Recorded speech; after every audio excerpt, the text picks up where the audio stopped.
Hello అండి, అందరికీ నమస్కారం. మీరు ఈ వీడియోలో చూస్తున్న గుడి శ్రీ వాసవి కన్యకా పరమేశ్వరి అమ్మవారి దేవస్థానం, పేరాల, చీరాల మండలం, బాపట్ల జిల్లా. ఈ వీడియోలో చూపిస్తున్న గుడి మొన్న మధ్యనే 50 వార్షికోత్సవాలు పూర్తి చేసుకున్న సందర్భంగా అమ్మవారికి ఘనంగా కుంభాభిషేక వేడుకలు కూడా జరిపించారు.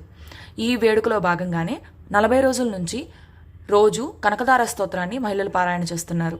ఇదిలా ఉండగా మన మంగళవారం సాయంత్రం ఒక కొంగ అమ్మవారికి ప్రదక్షిణాలు చేస్తూ కనిపించడం విశేషం.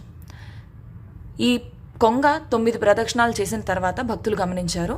ఇదే మీరు ఈ వీడియోలో చూస్తున్నారు. ఇది దైవ సంకల్పమా లేకపోతే యాదృచ్ఛికమా, ఇది అమ్మవారికి తెలియాలి.